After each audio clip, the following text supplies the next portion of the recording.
Hello friends, welcome back to my channel learn and B updated with Anika. বন্ধুরা, আজকে আমরা West বেঙ্গলের আরও একটি ইনস্টিটিউট থেকে পিএইচডি অ্যাডমিশনের নোটিফিকেশান দেখব। এই নোটিফিকেশানটি পাবলিশ হয়েছে Saha institute of nuclear physics West Bengal থেকে। খুব ভালো একটি ইনস্টিটিউট, এখান থেকে পিএইচডি অ্যাডমিশনের নোটিফিকেশান পাবলিশ হয়েছে। কোন কোন ডিপার্টমেন্ট থেকে পিএইচডিতে অ্যাডমিশান নেওয়া হবে, ফর্ম ফিল আপ কবে থেকে শুরু হয়েছে, ফর্ম ফিল আপের লাস্ট ডেট কবে, অ্যাপ্লিকেশান ফি কত লাগছে, এছাড়াও এই সংক্রান্ত কিছু ইম্পর্ট্যান্ট ইনফরমেশান আমরা এই ভিডিও থেকে জানব। তাই আপনারা এই ভিডিওটি শেষ পর্যন্ত দেখতে থাকুন এবং যারা এই চ্যানেলে প্রথম তারা এই চ্যানেলটি সাবস্ক্রাইব করে পাশে থাকা অল বেল আইকনটি প্রেস করবেন, যাতে আপনাদের কাছে এই সংক্রান্ত সমস্ত রকমের নোটিফিকেশান আসতে পারে। এখন আমরা সরাসরি পিএইচডি অ্যাডমিশনের ইনফরমেশানে চলে যাচ্ছি। প্রথমেই আপনারা গুগল ক্রোমে Saha institute of nuclear physics লিখে সার্চ করলে এই ধরনের ইন্টারফেস দেখতে পাবেন। প্রথমেই দেখুন যে লিঙ্কটি দেওয়া আছে www.saha.ac.in। এই লিঙ্কটি হচ্ছে Saha institute of nuclear physics এর অফিসিয়াল ওয়েবসাইট। এখানে আপনারা ক্লিক করবেন, তাহলেই আপনারা এই Saha institute of nuclear physics এর অফিসিয়াল ওয়েবসাইটে আসতে পারবেন। এবার আপনারা এখানে দেখতে পাচ্ছেন SINP হোম বলে একটা অপশন দেওয়া আছে। এই SINP হোম এই অপশানে আপনারা ক্লিক করবেন, তাহলেই আপনাদের সামনে এই ধরনের ইন্টারফেস চলে আসবে এবং আপনারা এখানে অল নোটিফিকেশান দেখতে পাবেন। ফার্স্ট কিন্তু একটা নোটিফিকেশান দেওয়া আছে apply to SINP for PhD in physics and life and chemical science, এবং এখানে কিছু ইনফরমেশান দেওয়া আছে, এলিজিবিলিটি দেওয়া আছে এবং পাশে কিন্তু মোর বলে একটা অপশান দেওয়া আছে। এই মোর অপশানে আপনারা ক্লিক করবেন, তাহলেই আপনাদের সামনে এই ধরনের ইন্টারফেস চলে আসবে এবং আপনারা এখান থেকে PhD admission related all information দেখতে পাবেন। এখানে দেখুন দেওয়া আছে apply to SINP for PhD in physics and life and chemical science, apply to SINP for PhD in physics and biophysical science starting from August 2025। In physics you can apply for theoretical and experimental physics. এখানে কিন্তু all details দেওয়া আছে, আপনারা বুঝতেই পারছেন। First কিন্তু eligibility criteria দেওয়া আছে ফিজিক্সের ক্ষেত্রে। আপনারা যদি ফিজিক্সে MSc ডিগ্রি করে থাকেন বা আপনারা যদি ফিজিক্সে BSc with 4 years in physics, অর্থাৎ আপনারা যদি ফিজিক্সে BSc করে থাকেন 4 বছরের বা 8th সেমিস্টারের, তাহলেও কিন্তু আপনারা এখানে অ্যাপ্লাই করতে পারবেন।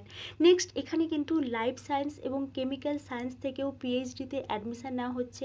লাইফ সায়েন্সের ক্ষেত্রে আপনারা যদি ফিজিক্স বা কেমিস্ট্রি থেকে মাস্টার ডিগ্রি করে থাকেন এবং 12-এ যদি বায়োলজি থাকে, তাহলেও কিন্তু আপনারা এখানে এই লাইফ সায়েন্স বা কেমিক্যাল সায়েন্স থেকে অ্যাপ্লাই করতে পারবেন। এছাড়াও যদি আপনাদের লাইফ সায়েন্সে MSc ডিগ্রি থাকে এবং 12-এ যদি কেমিস্ট্রি এবং ম্যাথামেটিক্স থাকে, তাহলেও আপনারা এখানে লাইফ সায়েন্স এবং কেমিক্যাল সায়েন্স থেকে পিএইচডিতে অ্যাপ্লাই করতে পারবেন। এছাড়াও যদি আপনাদের BSc ডিগ্রি থাকে 4 বছরের, সঙ্গে ফিজিক্স কেমিস্ট্রি বা বায়োলজি থাকে, তাহলেও কিন্তু আপনারা এখানে এই লাইফ সায়েন্স বা কেমিক্যাল সায়েন্স থেকে অ্যাপ্লাই করতে পারবেন। এছাড়াও যদি আপনাদের বায়োটেকনোলজিতে MTech করা থাকে এবং 12-এ কিন্তু PCMB থাকে, তাহলেও কিন্তু আপনারা এখানে এই লাইফ সায়েন্স এবং কেমিক্যাল সায়েন্স থেকে অ্যাপ্লাই করতে পারবেন। নেক্সট দেখুন, এখানে একটা অপশান দেওয়া আছে click here for more details. আপনারা এই click here for more details এই অপশানে ক্লিক করবেন, তাহলে আপনাদের সামনে এই ধরনের ইন্টারফেস চলে আসবে এবং আপনারা এখান থেকে আরও ডিটেলস দেখতে পাবেন। এবং এখানে দেখুন দেওয়া আছে session will start from August 1, 2025। Apply online বলে একটা অপশান দেওয়া আছে। আপনারা এই অ্যাপ্লাই অনলাইন অপশানে ক্লিক করে এখান থেকে কিন্তু অনলাইনে অ্যাপ্লিকেশান করতে পারবেন। নেক্সট দেখুন, openings may be available only in following areas, এবং এখানে কিন্তু কিছু এরিয়া দেওয়া আছে। ফার্স্ট কিন্তু থিওরিটিক্যাল ফিজিক্স দেওয়া আছে, লিস্ট অফ গাইডসের নাম দেওয়া আছে। আপনারা এখান থেকে গাইডসের নামগুলো দেখে নিতে পারেন। লিস্ট অফ টপিক্স, এখানে কিন্তু টপিক্সের নামগুলো দেওয়া আছে, রিসার্চ এরিয়াগুলো দেওয়া আছে, আপনারা এখান থেকে রিসার্চ এরিয়াগুলো দেখে নিতে পারেন। নেক্সট, এক্সপেরিমেন্টাল ফিজিক্স, এই এক্সপেরিমেন্টাল ফিজিক্সের মধ্যে কিছু টপিক্স দেওয়া আছে। প্রত্যেকটা টপিক্স থেকে যে গাইডসের নামগুলো পাশে দেওয়া আছে, আপনারা এখান থেকে টপিক্স অনুযায়ী গাইডসের নামগুলো দেখে নিতে পারেন। নেক্সট দেখুন, লাইফ সায়েন্স এবং কেমিক্যাল সায়েন্স থেকে টপিক্সের নাম দেওয়া আছে এবং পাশে গাইডদের নাম দেওয়া আছে, আপনারা এখান থেকে এই বিষয়গুলো দেখে নিতে পারেন। নেক্সট দেখুন, আপনারা কিন্তু এখানে অ্যাপ্লাই করতে পারছেন যে সমস্ত ক্যান্ডিডেটসরা ফাইনাল এক্সামিনেশান দেবেন বা ফাইনাল ইয়ারে আছেন, তারাও কিন্তু এখানে অ্যাপ্লিকেশান করতে পারবেন। নেক্সট দেখুন, application procedure, all eligible students must apply through hour online portal only. আপনারা কিন্তু অনলাইনে অ্যাপ্লিকেশন করতে পারবেন। The link is available hair, এই হেয়ার অপশানে আপনারা ক্লিক করবেন, তাহলে কিন্তু আপনারা এখান থেকে অ্যাপ্লিকেশানের লিঙ্কে চলে আসবেন। এখানে দেখুন অ্যাপ্লিকেশানের লিঙ্কটা দেওয়া আছে এবং এখানে ফর্ম ফিল আপের যে বক্সগুলো দেওয়া আছে এখান থেকে আপনারা কিন্তু ফর্ম ফিল আপ করতে পারবেন এবং খুব কেয়ারফুলভাবে ফর্মটা ফিল আপ করবেন। যে সমস্ত ক্যান্ডিডেটসরা ইন্টারেস্টেড আছেন এখান থেকে কিন্তু আপনাদেরকে ফর্ম ফিল আপটা করতে হবে। নেক্সট দেখুন সিলেকশন প্রসিডিওর। এখানে কিন্তু ফার্স্ট একটা শর্ট লিস্ট পাবলিশ করা হবে অ্যাকাডেমিক রেকর্ডস বা পারফরমেন্সের উপর ভিত্তি করে। তারপর কিন্তু এখানে ইন্টারভিউ নেওয়া হবে এবং তার ভিত্তিতেই কিন্তু এখানে পিএইচডিতে অ্যাডমিশন নেওয়া হবে। এবং আপনারা যদি সিএসআইআর বা ইউজিসি নেট কোয়ালিফাই করে থাকেন বা জিআরএফ পেয়ে থাকেন বা গেট কোয়ালিফাই করে থাকেন 2023 থেকে 25 সেশানে, তাহলে কিন্তু আপনারা এখানে অ্যাপ্লাই করতে পারবেন। এইভাবে কিন্তু লাইফ সায়েন্স বা কেমিক্যাল সায়েন্স থেকেও এলিজিবিলিটি ক্রাইটেরিয়া বলা হয়েছে। এই এসআইএনপি থেকে কিন্তু কোনো রিটিন টেস্ট হচ্ছে না, শুধুমাত্র এখানে এই নেটের উপর ভিত্তি করে পিএইচডিতে অ্যাডমিশন নেওয়া হচ্ছে।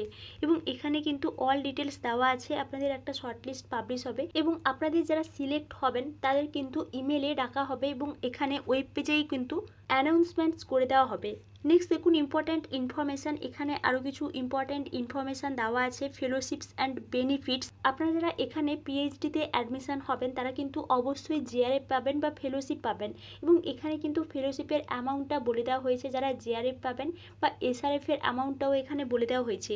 টেনার বলা হয়েছে 4 ইয়ার্স, ম্যাক্সিমাম 5 ইয়ার্স। এখানে কিন্তু টেনারটা বলে দেওয়া হয়েছে এবং last date of submission of application online 9th June 2025, অর্থাৎ এখানে কিন্তু ফর্ম ফিল আপের লাস্ট ডেট 9th জুন 2025-এ। তাই আপনারা যারা ইন্টারেস্টেড আছেন এই ডেটের মধ্যে অ্যাপ্লিকেশানটা করে দেবেন। নেক্সট দেখুন approximate number of intake in August 2025 40। Total এখানে কিন্তু 40 সিট আছে।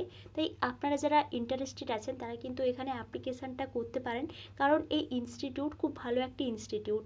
এছাড়াও আপনারা অল ডিটেলস পেতে বা রেগুলার আপডেট পেতে এই ইউনিভার্সিটির অফিসিয়াল ওয়েবসাইটটা ভিজিট করে রাখবেন। এখানে কিন্তু আপনারা অল ডিটেলস পেয়ে যাবেন। এবং এটি ছিল Saha institute of nuclear physics. এখান থেকে পিএইচডি অ্যাডমিশনের একটি নিউ নোটিফিকেশান। এই বিষয়ে আপনাদের যদি কোনো এনকোয়ারি থাকে তাহলে আমাকে অবশ্যই কমেন্টে জানাবেন এবং আপনারা এই চ্যানেলের সঙ্গে কানেক্টেড থাকুন। অন্যান্য ইনস্টিটিউট বা ইউনিভার্সিটি থেকে পিএইচডি অ্যাডমিশনের নোটিফিকেশান পাবলিশ হলে আমি আপনাদেরকে অবশ্যই ইনফর্ম করব। Thank you.